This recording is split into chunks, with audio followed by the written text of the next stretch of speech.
सतगुरु धन धन साहिब श्री गुरु ग्रंथ साहिब जी की हजूरी में जुड़ बैठी गुरु रूप खालसा साध संगत उड भागे हो। सत संग दियां हाजरियां पढ़ रहे हो। सत संगत ऐसी जानी है जिथे इको नाम बखानी है। जिथे जाहे बहे मेरा सतगुरु सुल्तान सुहावा राम राजे। धन गुरु ग्रंथ साहिब जी महाराज सच्चे पातशाह जी दे मुबारक चरण सेवकां दे ग्रह विखे पे श्री सुखमनी साहिब जी दे जाप होए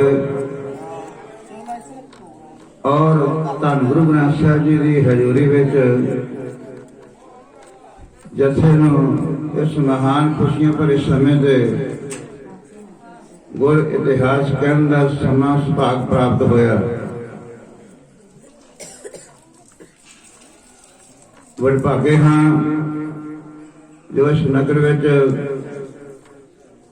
पहली बार हाजरी भरन दा समा मिलिया।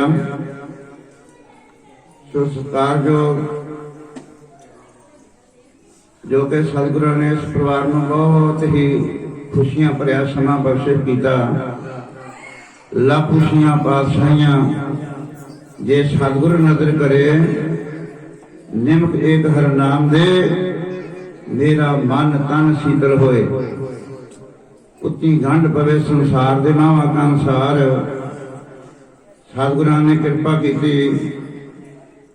बच्चे दे जन्मदिन दीयां खुशियां नूं मुख रखदियां होइयां काका अगमदीप सिंह जी दे जन्म दिहाड़े नूं मुख रखदियां होइयां समुचे परिवार ने मिल के बच्चे दे दादा जी सरदार कश्मीर सिंह साहब जी, सत्कारयोग दादी सर्वजीत कौर जी और सत्कारयोग बच्चे के पिता सरदार निशान सिंह साहब जी और बच्चे की माता भैन जी रमनदीप कौर जी, नाना बलविंदर सिंह जी, नानी राजवीर कौर जी।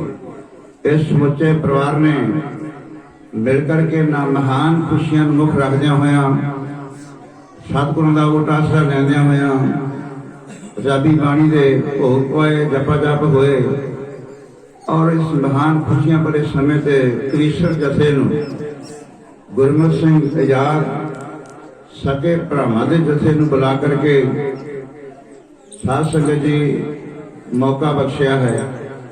सो आपियां ने बंदना दे बोल सरवण कीते है जो कवीश्वर ढाडी कवि जन जदों भी आपां कोई कार विहार आरंभ करते हैं तो सिख का फर्ज हुंदा सतगुरों के चरणों में अरदास बेनती करनी। एक कवीश्वर सिंघां दी एक अरदास हुंदी है जो बंदना दे बोल आपियां ने सरवण कीते है। वो एक सतगुरु धन गुरु ग्रंथ साहिब जी नूं जोदड़ी अरदास दे रूप में आपियां ने सरवण की है। तो हुण डेढ़ घड़े का समा एक डेढ़ घंटा जथा आप जी की सेवा हाजिर जिहदे विचों कुछ मिनट बीत चुके ने। महापुरुष साडे सत्कारयोग बाबा जी बाबा तरलोक सिंह साहब जी हबीरे वाले वो साडे विच इत्थे विराजमान ने। उन्होंने जथे वालों ते समुचे नगर वालों गृह वासियों वालों जी वो ऐ कहने सतगुरु जी कृपा करन रहमत करन उन्होंने भी संगतां दे दर्शन दारे करने और इन्हें समय में रह के आप इस महान खुशियां के समय में खुशी की गल करांगे क्योंकि खुशियां के समय ते खुशी का जिवें दा माहौल होवे उस माहौल दे विच रह के गल की जाए तो कुछ आनंद वधिया आउंदा है। कुछ उस दायरे में रह के गल की जाए तो वधिया लगती है। सो इस करके आपां खुशियां के समय में खुशियां की गल करांगे। साध संगत जी पुत्र एक अनमोलक चीज है। पुत्र आपां बाजारां विचों नहीं खरीद सकते, जायदाद नाल नहीं खरीद सकते, माया खर्च करके नहीं खरीद सकते। ये तो मेरे मालिक की जिते रहमत हो जाए, जिते कृपा हो जाए साध संगत जी उन्हां दी झोली विच ये दात हुंदी है। गुरु नानक साहब जी ने कृपा की है, रहमत की है। आओ कुछ कहने तो पहला धन गुरु बाजा वाले पातशाह महाराज सच्चे पातशाह जी ने जो अपने ते महान कृपा की है, जो सिक्खी का सब तो उच्चा ते सच्चा असूल है, उन्होंने दोहराते हुए सवत माई पाई आपो अपनी रस्म करो पवित्र ते 2 बार करो वाहिगुरू का जाप। बुला लो गज के फतेह सारे आखो जी वाहिगुरू जी का खालसा वाहिगुरू जी की फतेह। बबानियां कहानियां पुत सपुत करेंदे मावां का अनुसार आपां वड्डियां दे इतिहासां नूं पढ़ना सुनना ये अपना फर्ज भी बनता है। ते अज आपां इतिहास दी लड़ी आप जी के सामने आरंभ करन लगे हैं। ते आपने बड़े प्यार से बैठ के साध संगत जी जिन्ना चिर समा मिलिया पूरा आनंद लेना तुसां ने ते जथे ने। आनंद तां ही आउंदा जे सुनने वाले बड़े प्यार से बैठ के सुन ते जथा चढ़दी कला दे विच उन्हां वड्डियां दा इतिहास पढ़े। इस करके साध संगत जी श्रोते बन के बैठना है। महापुरुष क्या करते सन, संत बाबा तारा सिंह जी सरियाली साहब वाले कि संगत 2 जणियां दी भी बन जाती है। तुसीं कहोगे किवें 2 जणियां दी संगत किवें बन सकती है। महापुरुष क्या करते सन, बेशक 2 जाने होण और उन्हां दे ख्याल रलदे होण, एक गुरु का वचन करदा होवे ते दूसरा चौंकड़ा मार के सुनदा होवे, उन्होंने कहंदे आ सत संगत। गुरु की गल चलती होवे, गुरु का वचन चलता होवे। इस करके इत्थे गुरु के वचन चलने हैं। सतगुरु गुरु ग्रंथ साहिब जी महापुरुष साडे विच विराजमान ने। आओ सारी संगत एक बार गज के आखो नानक नाम चढ़दी कला तेरे भाणे सरबत दा भला। बहुत सारा गुरु दी संगतां वालों गृह वासियों वालों भैणों वालों वीरां वालों बुजुर्गों वालों गुर इतिहास का सत्कार करते हुए माया भेंट हुई। पातशाह की चढ़दी कला एक तो अनेक ते खुशियां सबनूं जी प्रदान करन। आओ मैं इतिहास आरंभ करन लगा कि पुत्रां की जरूरत गुरु घर नूं ही पई, क्योंकि एक दात ही एक ऐसी है इसके तो बिना कोई भी भैन कोई भी महता रहना नहीं चाहती। हर भैन चाहती है, हर माता चाहती है कि मेरी गोदी में पुत्र खेडे। पर यह दात मालक की कृपा होए मिलती है। धन गुरु रामदास साहब जी चौथे पातशाह छोटी पातशाह जी गद्दी ते विराजमान ने, संगतां नूं निहाल कर रहे हैं। और इन्हां दे 3 साहिबजादे ने। सब तो वड्डा सुपुत्र है बाबा पिरसी चंद जी, उस तो छोटे ने महादेव और सब तो छोटे ने गुरु अर्जन देव साहब जी महाराज। साध संगत जी सब तो छोटे सुपुत्र गुरु अर्जन देव साहब जी महाराज सच्चे पातशाह जी ने अपने पिता का वचन मनिया, गुरु साहबान जी का वचन मनिया ते एक दिन तख्तां ते विराजमान होके बैठ गए। सीत छतर झुलन लगे, हुक्म नहीं हुए प्रवान तां खसमे का महल पाए से। धन गुरु अर्जन देव साहब जी महाराज सच्चे पातशाह जी तख्तां ते विराजमान हो गए। साध संगत जी बेनती कर लगे हैं कि धन गुरु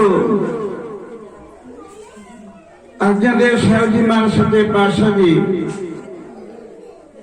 इन्हां की शादी हो चुकी है और कई साल बीत गए ने।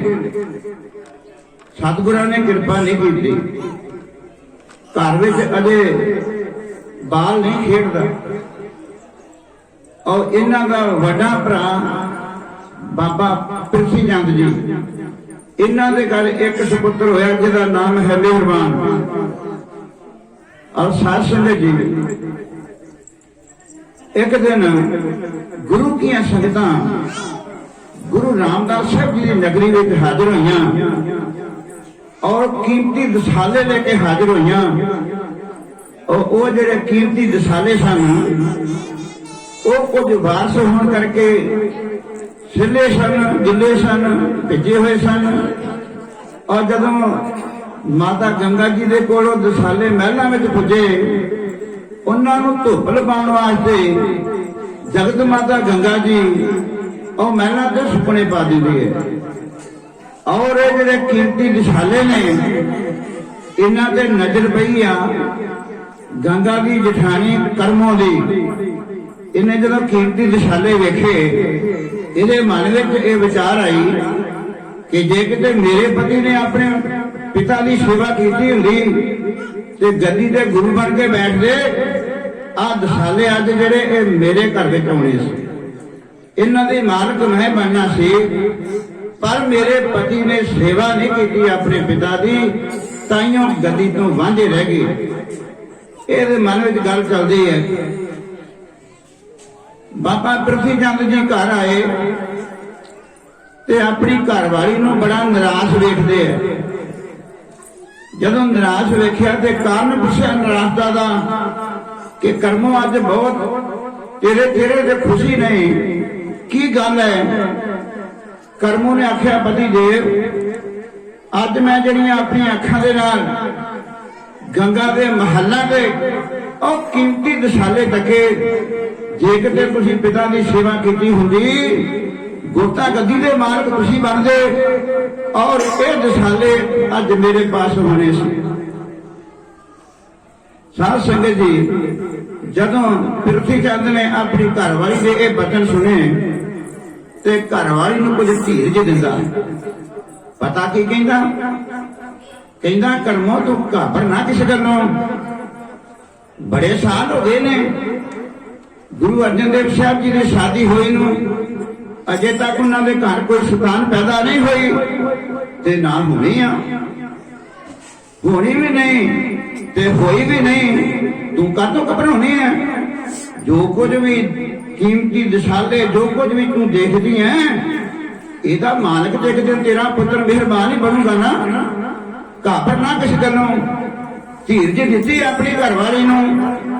ਉਧਰੋਂ ਜਗਤ ਮਾਤਾ ਗੰਗਾ ਦੀਆਂ ਗੋਲੀਆਂ ਖੂਹ ਦੇ ਉੱਤੋਂ ਪਾਣੀ ਭਰਨ ਵਾਸਤੇ ਮਟਕਾਂ ਭਰ ਕੇ ਪਾਣੀ ਲੈ ਕੇ ਵਾਪਸ ਆ ਰਹੀਆਂ।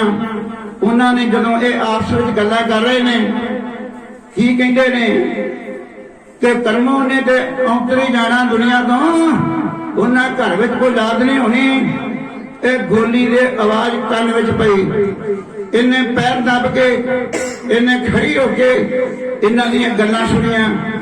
ਇਹਦਾ ਸੀਨਾ ਚੀਰ ਗਿਆ।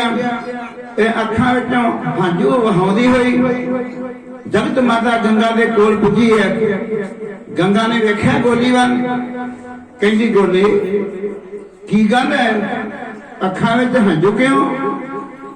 ਕਹਿੰਦੀ, ਮਾਤਾ ਜੀ ਮੂੰਹ ਛੋਟਾ, ਗੱਲ ਵੱਡੀ ਹੈ, ਕਿਵੇਂ ਦੱਸਾਂ? ਕਹਿੰਦੀ, ਨਹੀਂ ਦੱਸ, ਕੀ ਤੈਨੂੰ ਦੁੱਖ ਹੈ? ਕਹਿੰਦੀ, ਮੈਨੂੰ ਦੁੱਖ ਐਸਾ ਲੱਗਾ ਹੈ ਕਿ ਮੈਂ ਦੱਸਾਂ ਤੁਹਾਨੂੰ ਕਿਵੇਂ। ਕਹਿੰਦੀ, ਨਹੀਂ ਦੱਸ ਹੌਸਲਾ ਕਰਕੇ। ਕਹਿੰਦੀ, ਮੈਂ ਇਹਨਾਂ ਕੰਨਾਂ ਦੇ ਨਾਲ ਜੋ ਕੁਝ ਅੱਜ ਤੁਹਾਡੀ ਜਠਾਣੀ ਤੇ ਜੇਠ ਦੇ ਕੋਲੋਂ ਸੁਣਿਆ, ਉਹ ਸੀਨਾ ਚੀਰ ਜਾਣ ਵਾਲੀ ਗੱਲ ਹੈ। ਕੀ ਕਹਿੰਦੇ ਆ ਉਹ? ਕਹਿੰਦੇ, ਮੈਂ ਆਪਣੇ ਕੰਨਾਂ ਨਾਲ ਸੁਣਿਆ, ਮੈਂ ਪਾਣੀ ਲੈ ਕੇ ਆ ਰਹੀ ਸੀ। ਉਹ ਕਹਿੰਦੇ ਸੀ ਗੰਗਾ ਨੇ ਦੁਨੀਆ ਤੋਂ ਔਂਤਰੀ ਜਾਣਾ, ਇਹਨਾਂ ਦੇ ਘਰ ਵਿੱਚ ਔਲਾਦ ਨਹੀਂ ਹੋਣੀ। ਸਾਧ ਸੰਗਤ ਜੀ, ਇਹ ਜਦੋਂ ਗੱਲ ਗੰਗਾ ਨੇ ਸੁਣੀ ਤੇ ਉਹਦਾ ਵੀ ਸੀਨਾ ਜਿਹੜਾ ਹੀ ਚੀਰ ਗਿਆ। ਦੁੱਖ ਹੋਇਆ, ਨਾ ਸਹਾ ਸਕੀ, ਮੂੰਹ ਬੰਦ ਹੋ ਗਿਆ, ਕੁਝ ਬੋਲ ਨਾ ਸਕੀ ਮੁਖੋਂ। ਮਨ ਵਿੱਚ ਸੋਚਣ ਲੱਗੀ, ਇਹ ਤੇ ਗੱਲ ਮੈਂ ਵੀ ਨਹੀਂ ਸਹਾ ਸਕਦੀ।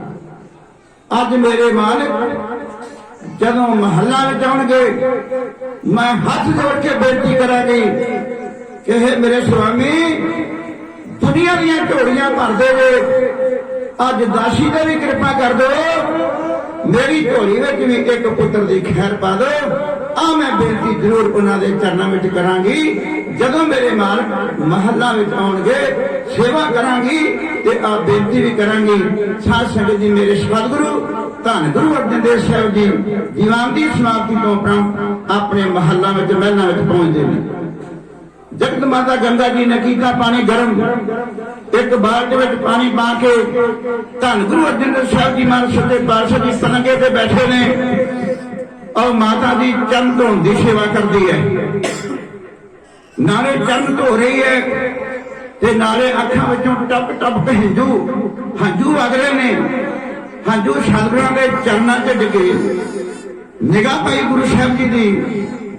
पातशाह जी कहंदे गंगा अखां विचों हंझू क्यों?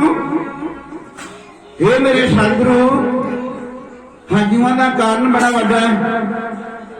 जे पुछदे जे ते किरपा कर दो मेरे ते निमाणी जे। मैं कदे भी तुहाडे कोल कुछ मंगिया नहीं। अज मैं एक चीज तुहाडों मंगांगी पर मेरी झोली विच खैर जरूर पा दिओ। दस गंगा गल की है? गुरु जी स्वामी जी तुहाडे वड्डे भराता तुहाडी वड्डी भरजाई ने मैनू क्या इन्हें दुनिया तो औंतरी चले जाना। महाराज दुनिया दी झोलियां भरदे जे मैं औंतरी चले जावांगी। किरपा करो ऐसा ना हो एक पुत्र मेरी झोली विच भी पा दो मेरा भी दुनिया ते ना रह जाए। रो रो के जगत माता गंगा जी जिवें सतगुरु जी के चरणों में अरदासां बेनतियां करदी है ते कर्मों ते पृथ्वी जाते जो गल्लां बातां करदे है। कविता राही सुनिए गुरमुख सिंह आजाद दा कवीशर जथा सगे भरा इंज बेनती करदे है।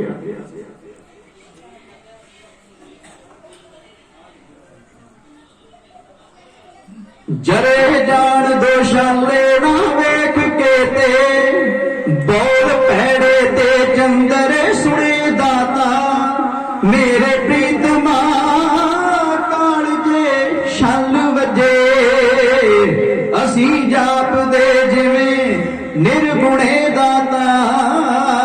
जदों सतगुरु जी मैला दे विच पुजे बिरती चरना दे विच लगा दिती सुन के बोल पानी देवा गंगा गंगा नैना दे विचों वहा दिती।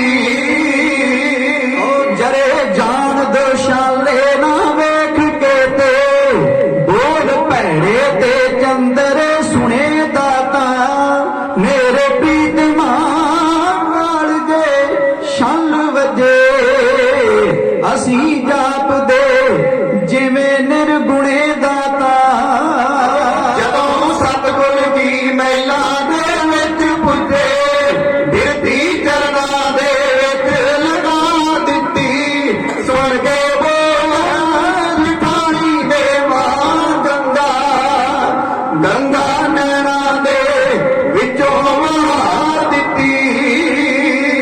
तेरे दरों नपाके दे भाग जागण दासी आप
ਹੱਡੀਆਂ ਚ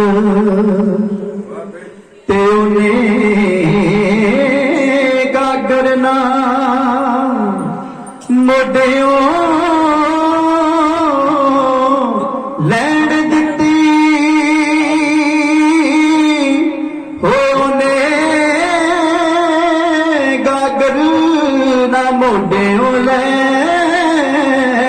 ਦਿੱਤੀ ਅਮਰਦਾਸ ਡਿੱਗਾ ਜਦੋਂ ਖੱਟੀਆਂ ਚ ਉਹਨੇ ਗਾਗਰ ਨਾ ਮੋਢਿਓਂ ਲੈਣ ਦਿੱਤੀ ਹੋਣਾ ਅਮਰੂ ਨਥਾਵਾਂ ਜਦਾਹੀ ਆਖੇ ਕੰਡ ਮੱਖੀ ਨਾ ਸੇਵਕ ਨੇ ਬਹਿਣ ਦਿੱਤੀ ਢੱਲੀਏ ਮੇਰੇ ਘਰ ਆਇਆ ਕੈਸੀ ਸਮੇਂ ਨੇ ਹਵਾ ਦਾ ਦਿੱਤੀ ਸੋਏ ਦੇ ਬੋਲ ਠਾਣੀ ਦੇਵਾ ਗੰਗਾ ਗੰਗਾ ਨੈਣਾ ਦੇ ਵਿੱਚੋਂ ਵਾਰ ਦਿੱਤੀ ਓ ਮਾਹੋ ਪਿੰਡ ਟੱਠਾ ਦੂਜੇ ਥਾਂ ਵਸੇ ਐ ਪਰਦਾਨਿਆਂ ਨੇ ਲੋੜਾ ਮਾਰਿਆ ਸੀ ਅਕਲ ਹਾਰ ਗਈ ਸੀ ਵੱਡੇ ਦਾਨਿਆਂ ਦੀ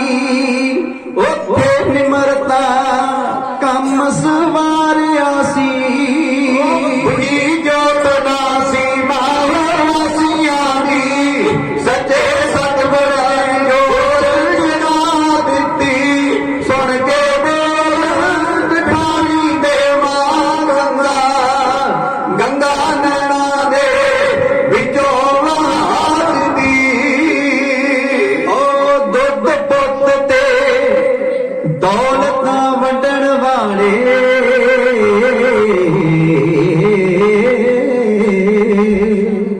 ਓ